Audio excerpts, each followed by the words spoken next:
겠습니다.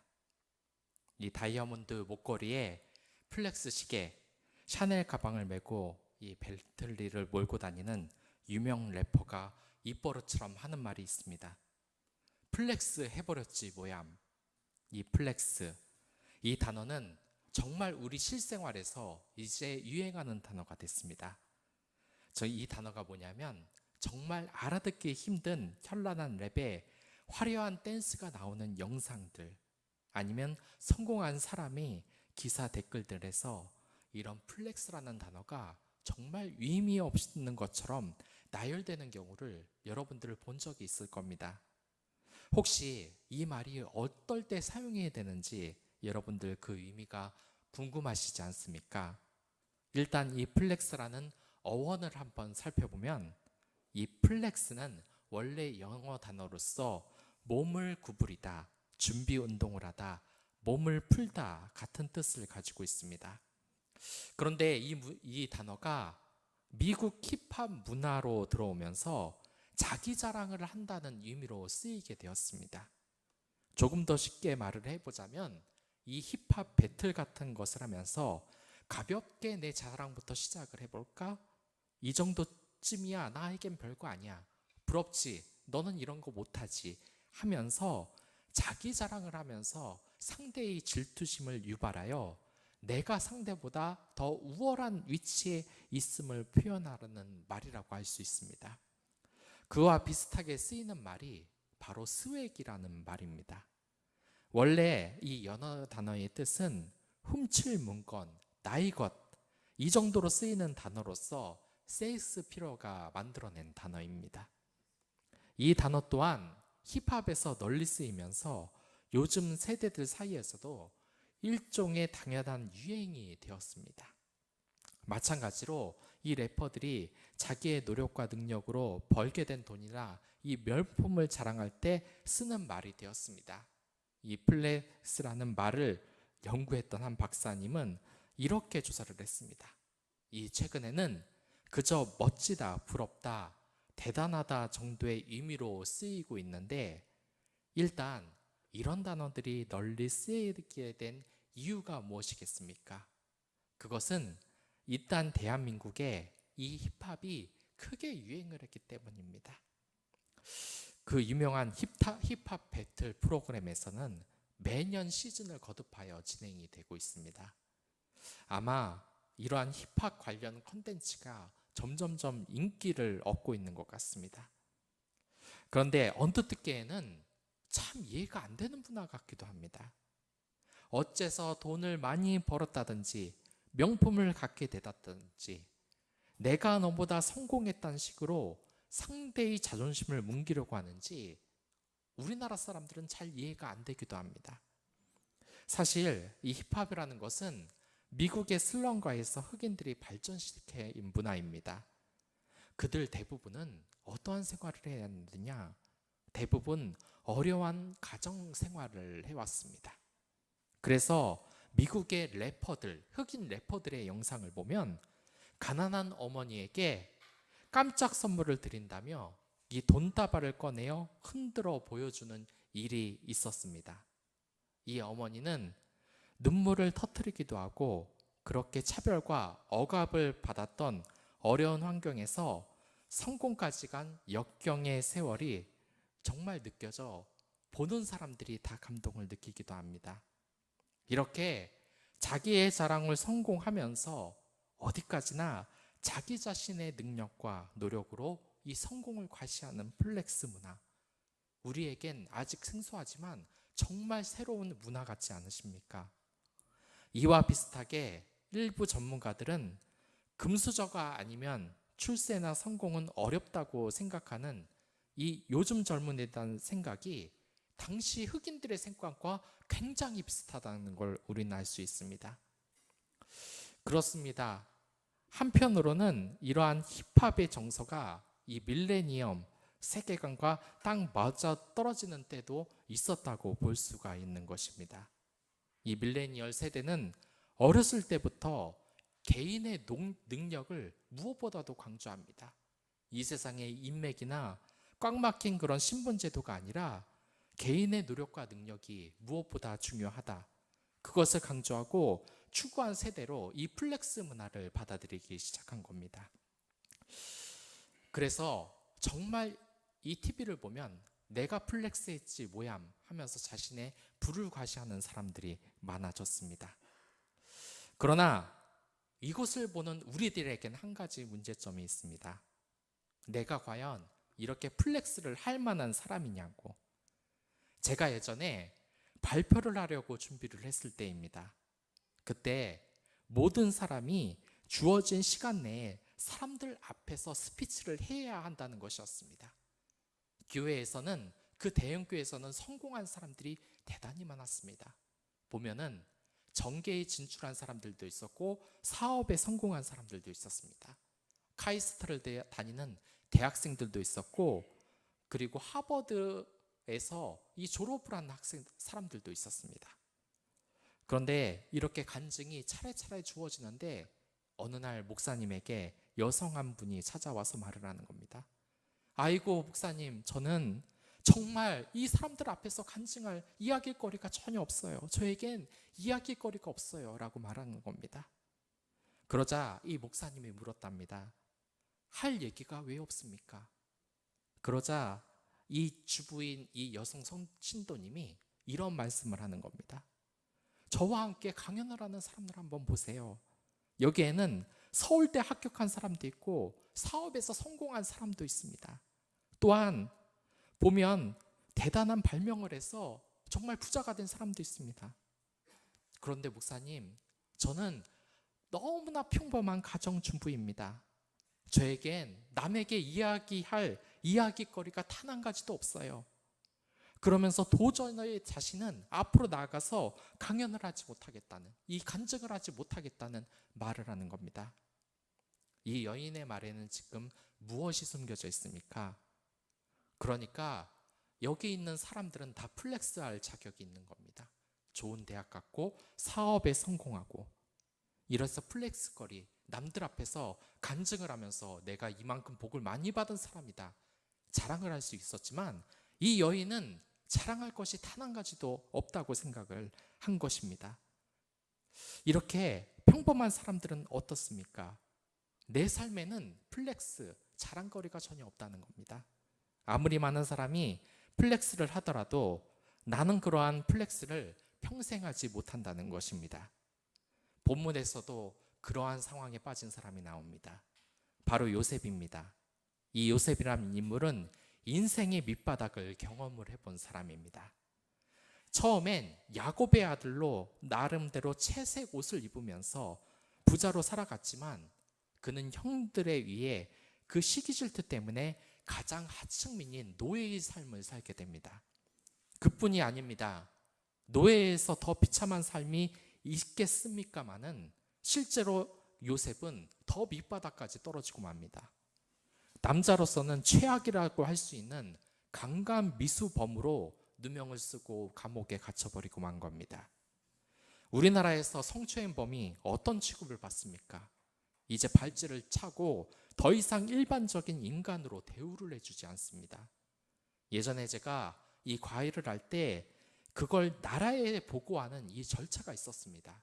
교육청에 이걸 보고하지 않으면 안 되는 겁니다. 그래서 제가 이 하고 있는 과외를 교육청에 신고를 하러 갔습니다. 그런데 이 직원이 저에게 서류 한 장을 내미는 겁니다. 그게 뭐냐고 보니까 바로 범죄 기록 조회서였습니다. 과외를 하는 선생님이기 때문에 저에게 범죄 기록이 있는지 없는지 살펴본다는 겁니다. 그러니까 범죄자는 이 세상에서 교육자로서 발을 붙일 수 없게 한다는 겁니다. 비단 교육자만 그러겠습니까? 범죄자, 그것도 강간범이라는 타이틀을 가지고 있는 이 요셉의 상황이라면 어떤 미래가 있겠습니까? 이미 사회적으로 찍힌 이 사람을 어떻게 구제를 할 수 있겠습니까? 이런 요셉에게 마이크를 주면서 플렉스할 거 있으면 얘기해봐라. 무슨 말이 나올 것 같습니까? 나는 망가질 대로 망가졌는데 정말 열받는 일이 아니겠습니까? 이런 누명을 쓴 강간 미수범인 이 요셉이 보니까 빌어먹을 저 술 술을 따르는 관원장이 지금 무죄 판결을 받아서 나가고 있는 겁니다. 얼마나 열이 받겠습니까? 우리가 이렇게 이 요셉처럼 고달픈 삶을 살아가면 현실에 순응하고 더 이상 희망을 찾지 않는 지경에까지 이르게 되는 겁니다. 요즘 우리 사회에서 유행했던 많은 말들을 생각해 보십시오. 몇 년 전만 해도 흙수저, 금수저라는 말이 유행을 했습니다. 그러니까 자기는 저주받은 흙수저는 이곳에서 벗어날 길이 없다. 이제 금수저를 가진 인물들은 더 발전을 해서 이제 다이아몬드 수저, 비브라늄 수저를 가지고 있는데 나는 이 흙수저에서 절대 벗어날 수 없다. 그런데 여러분들, 이 보면은 우리에게는 큰 인생의 반전이 있습니다. 이 요셉이란 인물이 누구입니까? 이렇게 강간 미수범의 위치까지 떨어졌다가 어떻게 됐냐면 하나님의 큰 축복으로 그 당시 최강국인 이집트의 총리가 됩니다. 그러니까 가장 큰 플렉스를 이뤄낸 것이 바로 이 요셉이라는 겁니다. 하나님의 그 보이지 않는 이 축복을 받으면서 가장 크게 성공한 것이 이 요셉이라는 겁니다. 현재 비록의 내 모습이 아쉬움이 있을지라도 이 요셉은 오늘의 이 본문처럼 그 미래를 준비하기 위해서 그 술과 관원장이 나가는 장면을 보고 자기네 인생은 그저 그렇지 하고 포기한 것이 아니라 그를 붙잡고 이야기한 것입니다. 이 자리에 나간다면 제발 왕에게 제 얘기를 해주십시오.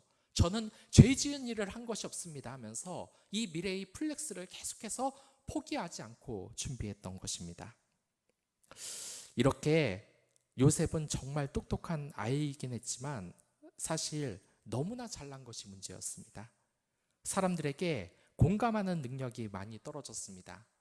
어느 정도 공감 능력이 없었냐면 야곱의 아들이 요셉까지 그때 11명이었는데 부모님 안 보는 곳에서 가끔 부모님 말을 어기는 행동을 형제들이 했다. 그러면 이 요셉은 형들이 잘못한 것을 고스란히 아버지 야곱에게 고자질했습니다. 또한 하나님이 자기에게 꿈을 이야기하면서 형과 아버지와 어머니가 결국에는 몽땅 다 자신에게 절을 하게 될 거라고 이렇게 꿈을 이야기하기도 했습니다.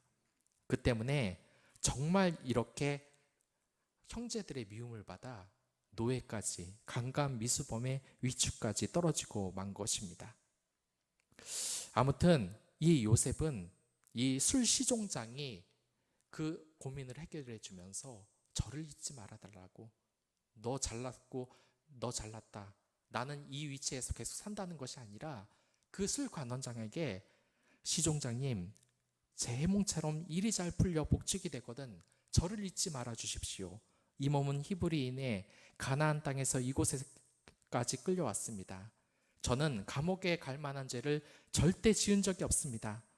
누명을 썼습니다. 그러니 복직이 되시면 저를 풀어주시기 바랍니다 라고 이야기를 한 것입니다. 요셉은 알았던 겁니다. 비록 자신이 지금은 죄의 수로서 살아가지만 훗날 꽃길과 같은 인생의 상승 곡선을 찾아온다는 것을 알았습니다. 그렇기에 하나님의 그 길을 만들어가기 위해서 포기하지 않고 미래의 길을 준비하려고 이렇게 술시종장에게 부탁을 했던 것입니다. 여러분들, 이 메타버스라는 것을 들어보셨습니까? 제가 사는 동네에 있는 친구가 어느 날 이런 소식을 이야기했습니다. 어릴 때 공부도 못하고 하는 것도 별로 없었던 이 아이가 억대의 연봉을 번다는 겁니다. 말을 들어보니까 이 동네 친구가 커서 프로게이머가 돼서 성공을 한 것인데 경기 빼고 이 광고 수익이나 방송 활동까지 이 수입을 까지 합치면 1년에 수십억의 연봉을 보는 대성공을 했다는 겁니다. 이러한 것, 가상세계를 메타버스라고 합니다. 이 메타버스에서는 어떠한 일이 일어나냐? 옛날에는 그랬습니다. 뭐 전자오락 같은 거 쓸데없는 거라고 생각했지만 점점 더 이 메타버스가 발전을 해서 어떻게 됐냐? 이제 가상현실로서 대학에 입학한 사람이 이 메타버스 세계에 접속을 해서 대학에서 입학식을 치르고 또한 이 메타버스의 세계에서 교수들에게 시험을 치고 또한 회사에 출근하는 일이 나타나는 것입니다. 전에는 가상의 현실로 무시했던 이러한 일들이 이제 나에게 영향을 주는 시대가 되어버리고 만 것입니다. 옛날 TV에는 이러한 실화도 있었던 적이 있습니다. 어느 날 열심히 일하는 사람이 사장에게 월급을 주라고 합니다. 자꾸 월급을 안 주는 겁니다. 그래서 계속 이렇게 조르자 이 상사장이 드디어 월급을 준다고 하는 겁니다. 그래서 사장님 월급이요. 그러니까 뭐 임마 줬잖아 이러는 겁니다. 그래서 무슨 돈을 줬어요? 돈이 한 푼도 없는데. 이러니까 야 임마 사이버머니 줬지 않냐. 그러니까 딱 보니까 고스톱에 사이버머니가 한 1억 원쯤 이렇게 딱 있는 겁니다. 그러니까 이 멱살을 잡고 난리가 난 것이죠. 아니 이 가상의 화폐 쓸데없는 돈 사이버머니를 주면 어떻게 하냐고. 그런데 여러분들 지금 어떻습니까? 이 사이버머니를 더 이상 비웃을 수 없는 세상에 지금 살고 있게 됐습니다. 비트코인이란 사이버머니가 생겼기 때문입니다. 모두들 사이버머니라고 고스톱만 치는 그런 돈이라고 생각을 하고 있을 때 그 비웃음을 뒤로하고 이 메타버스의 가능성, 블록체인의 가능성을 믿었던, 가상 세계를 믿었던 이 사람들은 비트코인에 투자를 해서 지금 이 순간 엄청난 부를 이룬 겁니다. 비트코인이 나올 다시 몇백을 투자한 사람은 수십억, 수천억, 몇 조의 이익까지 내는 게 가능한 일이 되고 만 것입니다.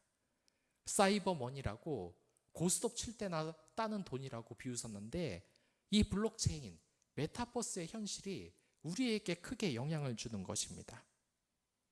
생각을 해보면 이 하늘나라도, 하나님 나라도 메타버스의 세계와 이 하나님의 비전이 절마 많이 닮아 있다는 것을 우리가 발견을 할 수 있습니다.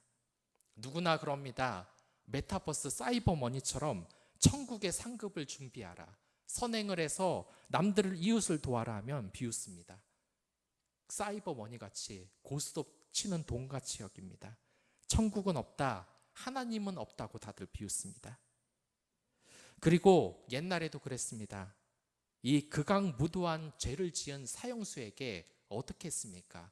이 기독교 국가에서는 신부나 목사가 마지막에 다가왔습니다. 뭐인 것입니까? 이 메타버스와 닮은 가상현실, 우리에겐 가상현실처럼 보이는 이 천국에 들어갈 준비를 하는, 그 희망을 준비하라는 것입니다. 그래서 이 세상의 죄를 회개하고 천국에 가라고 마지막 기회를 주는 것입니다. 그러나 정말 마음이 극악무독한 이 사형수들은 어떡합니까? 그럼에도 이 기회를 내치고 맙니다. 이 메타버스와 같이 허구라고 생각하는 것입니다. 그것이 우리에게 영향을 주면서도 말입니다. 그 상황이 성경에서도 등장합니다. 많은 사형수들이 버금을 거부한 그 사건 말입니다. 예수님이 십자가 달릴 때 양쪽에 두 강도가 있었습니다. 한 강도는 예수님에게 아무도 믿지 않는 저 힘없는 무력한 예수가 매달렸다고 비웃지만, 자신은 그 미래의 가능성, 희망의 메타버스를 준비하기 위해 자신의 죄를 용서하고 예수님, 저에게 이 천국의 소망을 주십시오라고 이야기를 한 것입니다. 그래서 결국 어떻습니까? 그는 우리가 꿈꾸는 가상세계, 그게 영향을 주지 않은 꿈 같은 얘기라는 것을, 그 말을 모두 무시하고 예수님을 믿어서 결국 하늘나라에 들어가고 맙니다. 그 옆에 있던 또 다른 강도는 어땠습니까? 말 같지도 않은 소리 하지 말라고, 저건 그냥 사기꾼뿐이라고 그 마지막 기회에서도 예수님을 받아들이지 않다가 결국 메타버스, 모든 것을 플렉스할 수 있는 이 천국의 삶을 결국 포기하고 만 것입니다. 여러분들, 이 이야기도 바로 그런 것입니다. 사람은 요셉을 잊었습니다. 이 술 관원장은 나가자마자 요셉이 부탁한 그것을 싸그리 잊어버렸습니다. 하지만 하나님은 요셉을 잊지 않으셨습니다. 하나님은 술 관원장에게 2년 후 요셉을 정확하게 기억이 나게 했습니다.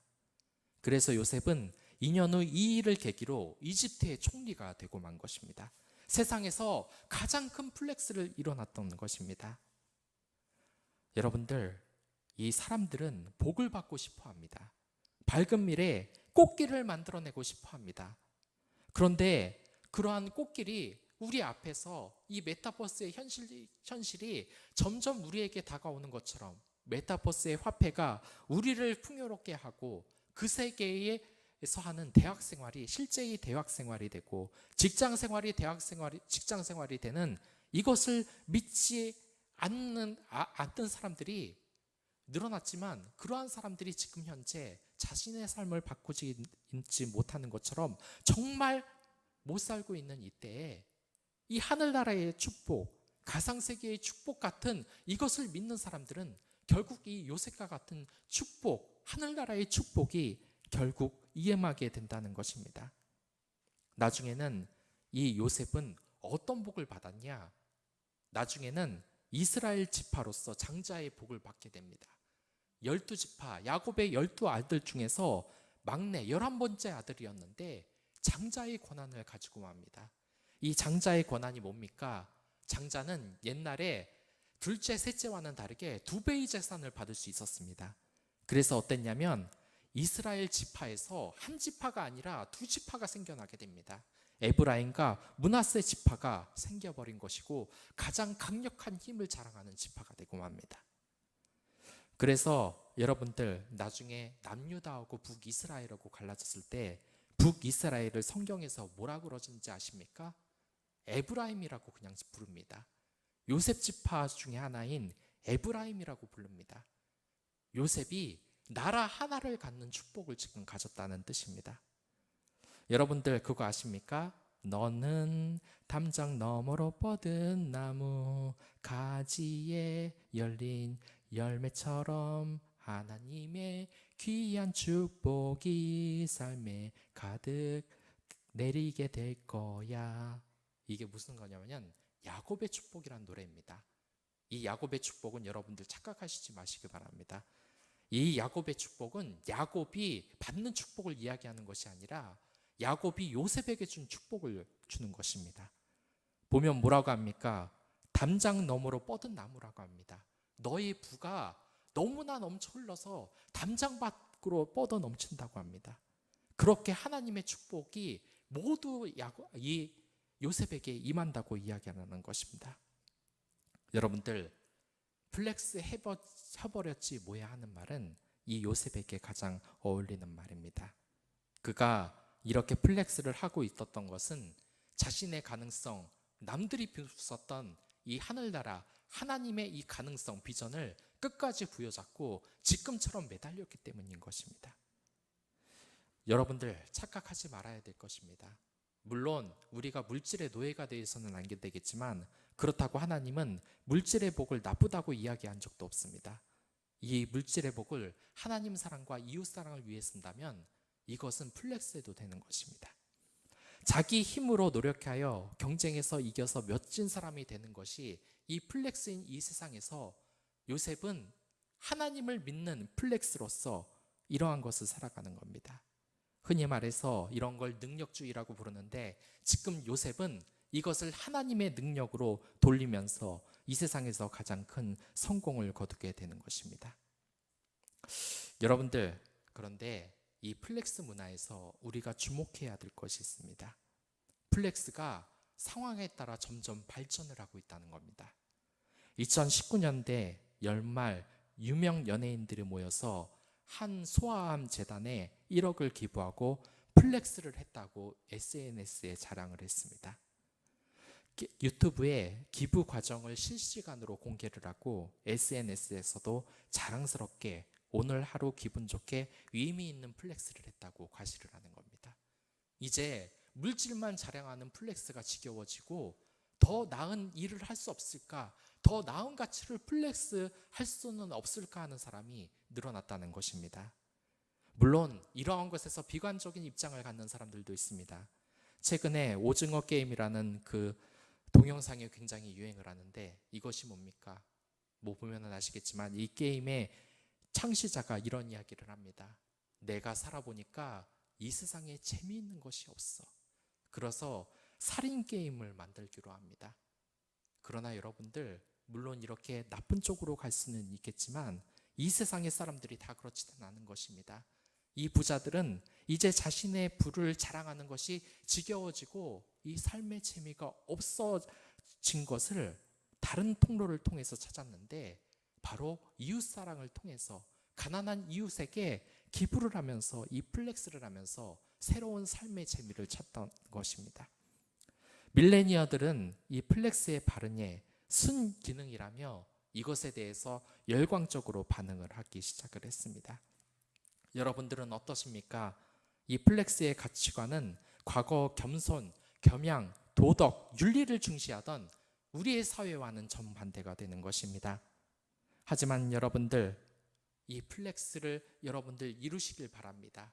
그것도 이 세상 자신의 능력을 하는 이 플렉스가 아니라 하나님의 그 말씀을 따르며 이 세상에 하나님의 예배가 가장 귀중하며, 또한 이 세상에서 다른 무엇보다도 나 자신보다도 이웃사랑을 실천하는 이 플렉스를 여러분들 한번 자랑해 보시라는 겁니다. 저 또한, 여러분들 또한 이 이웃사랑을 실천하는 게 이제 가물가물하지 않습니까? 저는 옛날에 이 사목으로 있을 때 동사무소에서 이 봉사활동을 가라고 한 적이 있습니다. 그래서 이 동사무소에서 이 따뜻한 오리털 이불을 전달하러 가는데, 이 전달회를 줄 때마다 이 받는 사람들 공통적이 있습니다. 뭐냐면 가기 싫어한다는 것입니다. 저희들이 가고 싶어 하는 것을 견딜 수 없어하고 계속 같이 있고 싶어 한다는 겁니다. 보면은 말도 못하게 정말 그 상황이 처참합니다. 저는 무슨 그 옛날에 연탄 쌓아놓는 그런 자그만 곳, 화장실 옆에 공간 있지 않습니까? 거기에 장판, 전기 장판 하나 띄워놓으며 살고 있는 사람도 봤고, 또한 이 지하실에서 관리를 하면서 좁은 침대 하나 놓고서 햇빛이 하나도 돌아오지 않는 그곳에서 생활하는 사람에게도 이 오리털 이불을 전달해 줬습니다. 근데 이 사람들이 같이 있어 달라고 하는데 제가 오래 있을 수 있겠습니까? 저도 바쁜 사람인데. 그래서 양해를 구하고 가는데, 그 어느 날 그렇게 돌리다가 어떤 할머니 한 분을 제가 마주하게 됩니다. 근데 이 할머니가 이 오리털 이불을 받자마자 저희들을 끌고 집으로 들어보내는 겁니다. 절대 가지 말라고. 그래서 억지로 끌려간 겁니다. 이게 할머니들은 분명히 다른 것 같습니다. 할아버지들은 제가 그냥 간다고 하면 아쉽게 그냥 눈만 보내고 눈짓만 하고 그냥 보내주는데, 이 할머니는 진짜 억척 같습니다. 시간이 없다는데 끝까지 자꾸 끌고 들어가는 겁니다. 그러자 제가 들어가자 뭐 마시고 싶냐. 근데 이 할머니가 가난한 것을 아는데도 아니까 부담스러워서 그냥 안 먹겠다고 하는데 기어이 커피를 끓여주시며 자꾸 이야기를 하시는 것입니다. 여러분들, 정말 저는 그때 이 사역을 한다는 것이 뭔지를 생각해 봤습니다. 내가 무슨 바쁜 일이 그렇게 많다고 그 잠깐 노인들하고 얘기하는 거 저렇게 원하시는데 저걸 하지 못했을까? 내가 천국에서 정말 상급을 받을 수 있는 그리스도인인가에 대해서 한번 생각을 했던 것입니다. 여러분들, 이 하나님의 메타버스의 세계, 이 천국의 세계를 여러분들 느껴보시기 바랍니다. 아시기를 바랍니다. 그 세계는 정말 하늘나라의 복에 있는 것입니다. 옛날에 했던 얘기지만 이런 얘기도 있었습니다. 메타버스의 세계를 믿는다. 예전에 한 그리스도인이 있었습니다. 근데 이 그리스도인은 대단한 부자이고 또한 돈도 많이 번 사람입니다. 이 부자가 어느 날 죽고 말았습니다.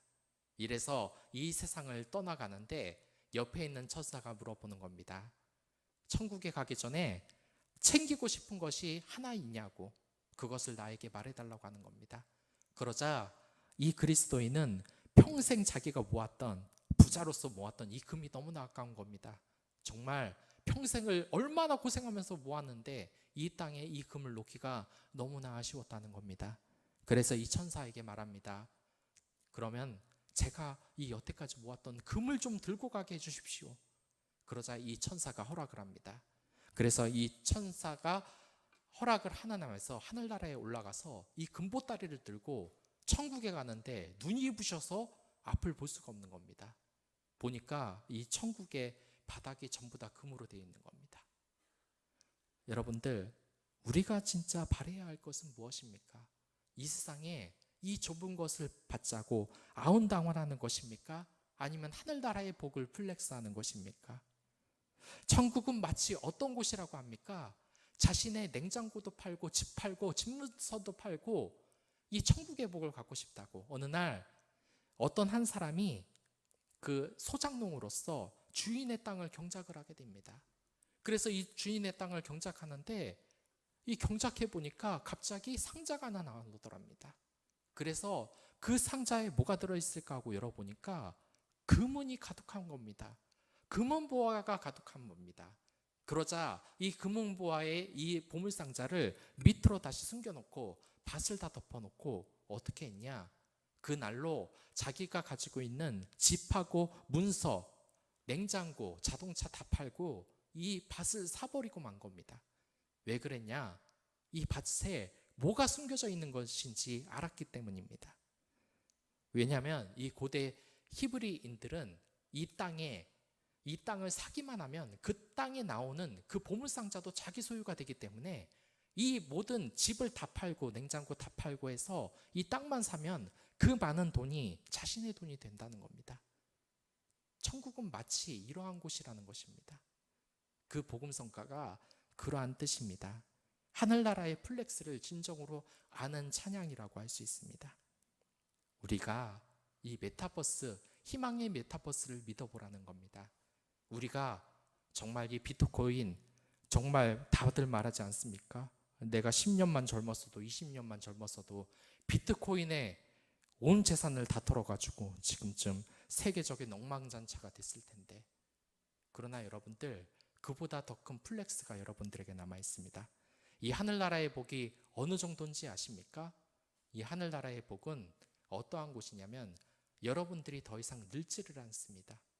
영원한 생명을 가집니다. 맨날 일에 지쳐서 밤 10시, 11시에 와서 피곤한 몸을 이끌지 않아서도 됩니다. 저희들이 구원을 받고 하나님 나라에서 새하늘 새 땅에 있으면은 지치지도 않는 육체를 갖습니다. 더 이상 늙을 결정도 없고 죽을 걱정도 없고 영원한 행복한 삶을 사는 겁니다. 그러한 플렉스, 희망의 메타버스, 희망의 하나님의 나라로 여러분들 찾아가시길 진심으로 바라고 원합니다. 이 세상의 것이 귀하지 않다는 말이 아닙니다. 하지만 여러분들은 뭔가 지금 저희들과 여러분들은 뭔가 지금 잘못 생각하고 있습니다. 성도들과 이야기해봐도 가장 많이 하는 얘기가 뭔지 아십니까? 목사님, 그건 압니다. 교회 뭐 다니는 거 좋죠. 그거 귀중한 건 알지만 현실을 무시하지 마셔야죠. 이 세상에 복을 쌓기 위해서 고3만 되면 아이들 당장 교회에 데려오지 않고 공부시키는 대로 열중을 합니다. 그러다가 한 유명한 정치인이 정말 그랬습니다. 어렸을 때부터 부모님으로부터 정말 이 교회에 다녔지만 어느 순간 이 입시를 봐야 되니까 부모님이 이러는 것입니다. 얘야, 넌 공부를 해라. 내가 기도를 할 테니까. 그래서 이 사람은 정말 어렸을 때부터 공부를 열심히 했고 고3이 되자 교회를 딱 끊어버렸습니다. 그래서 어떻게 됐느냐? 하나님 못 믿어서 저주를 받았느냐? 대성공을 했습니다. 아주 유명한 대학, 최상위 대학을 나오고 우리나라 유명한 정치인으로서 최상위 직종까지 올라갔습니다. 가장 여러분들이 이름만 들으면도 다 아는 그런 정치인이 됐습니다. 그런데 그 정치인이 감옥에 들어가고 말았습니다. 그래서 그 감옥에 들어간 이 정치인은 서신에서, 편지에서 이렇게 썼습니다. 내가 어렸을 때 부모님으로부터 그 세상으로서의 성공만 배웠지, 만약 이 교회에서 하나님 사랑과 이웃 사랑이 가장 우선이라는 것을 배웠으면 이렇게 비참하게 감옥에 살진 않았을 텐데 라고 이야기를 하는 것입니다. 여러분들, 하늘나라의 그 메타버스의 가능성을 여러분들 믿으시기 바랍니다. 그러기에 더욱더 예배드리며 살기를 원하겠습니다. 이 순간 10월에는 메타버스에 대한 이 주제로 설교를 나아갈 텐데 모두 축복이 받는 여러분들이 됐으면 좋겠습니다. 예, 그러면 다 같이 기도를 하도록 하겠습니다.